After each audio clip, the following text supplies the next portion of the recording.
কিরে জাকির, এলাকাটা তোর কেমন লাগতেছে বন্ধু?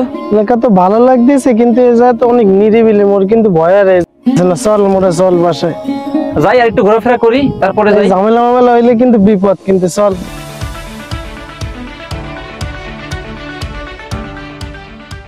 কি হয়েছে ভাই আপনাকে এনে কি? মোর এই যে একটু ঘুরতে আইছি। এটা কি ঘোরার জায়গা? এই যে সমস্যা কি? এই যে ঘোরার জন্য আসছে, জায়গা আসলে কি কোনো সমস্যা? হ্যাঁ সমস্যা। কি সমস্যা এই জায়গায়? আপনার মেয়ে আমগ এলাকায় বড় বড় কথা কন। হ্যাঁ সবই কথা বললাম। বাড়ি কই? বাড়ি শহরের দিকে, তো এই কারণে একটু আসছে এদিকে ঘোরার জন্য। আচ্ছা ঠিক আছে, আইসেন ভালো কথা, ঘোরেন ফেরেন। ছোট ভাইরে 500 টাকা দেন। কেমরা আমের টাকা দিতে যাবো কে? আবার কথা কয় কেমরা আমের টাকা দিতে যাবো কে? কি লিখবে? আসলে এটা আমাদের এলাকার জন্য খুবই ভালো, ব্যবসা বাণিজ্য খুবই ভালো হবে লোকজনের, এবং আমাদের এলাকাটাও ভালো পরিচিত হবে শহরের মানুষদের কাছে। কি হচ্ছে ওখানে? ওই সেই ছেলেটা না, কালু নাম? হ্যাঁ তাই তো। তো আরো তো বাইরের লোক, ও তো ঝামেলা। হ্যাঁ চলো যাই দেখি, যে ওদের সাথে মনে হয় তো খুবই ঝামেলা করতেছে। এই কালু, এখানে কি হয়েছে?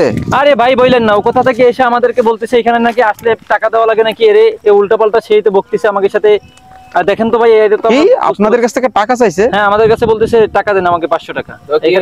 কেন, কিসের জন্য টাকা তা তো বলতে পারি না। উনি তো আমাদের এলাকার গেস্ট। তো কি হয়েছে? ভালো লাগছে টাকা চাইছে, আমগ এলাকায় আইছে, ছোট ভাইকে 500 টাকা চাইছি, তো বেচাইছি আমি। আরে এই ছেলেটা তো অনেক বেয়াদব, এত বেয়াদবি করো কেন? তাতে আপনার সমস্যা কি? হ্যাঁ আরে এই ছেলে তো অনেক বেয়াদব। এই তুমি কি সুস্থ অবস্থা আছো নাকি অসুস্থ? আমি ঠিকই আছি, আপনি অসুস্থ আছেন। বেয়াদব, মুখে মুখে কথা বলে। যা এখান থেকে বেরো।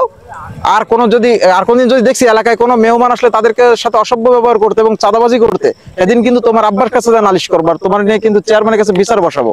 যাও এখান থেকে যাও। আপনারা যদি এরকম কোন বিয়াদবের কোন ছেলে যদি এরকম বিয়াদবি করে আপনাদের সাথে, এগুলো কিন্তু এলাকার বিয়াদব ছেলে, গাঁজা খেয়ে বেড়ায়, ঠিক আছে? আসলে এরা খুবই বিয়াদব উচ্ছৃঙ্খল। তার সাথে সাথে আপনারা আমাদেরকে জানাবেন। আর এলাকায় যে আসার পথে দেখবেন একটা মসজিদ আছে, ওই তাৎক্ষণিকভাবে মসজিদে ইমাম সাহেবকে জানালে উনি মাইক অ্যানাউন্স করে দেবে। আপনারা কখনো প্রশ্রয় দেবেন না, আমাদের উচিত এদেরকে রুখে দাঁড়ানো। আপনারা এলাকায় আসেন, এটা খুবই ভালো। আর আমাদের এলাকায় ছেলেরা যদি আপনাদের সঙ্গে বিয়াদবি করে, সেজন্য আপনারা রুখে দাঁড়াবেন। আচ্ছা ঠিক আছে ভাই, ধন্যবাদ আপনাকে। ঠিক আছে ভাই, আপনারা ঘোরেন এবং আমাদের সবসময় পাশে পাবেন। যদি কখনো এরকম ছেলেদেরকে দেখেন আমাদেরকে জানান। আল্লাহ হাফেজ। ঠিক আছে, আল্লাহ হাফেজ ভাই। আল্লাহ হাফেজ। চলো যাই। দেখছো ছেলেগুলো কি বিয়াদব। আমরা যদি প্রত্যেকটা এলাকায় এরকম ভালো মানুষ থাকা উচিত। আসলে এটা একটা কিছু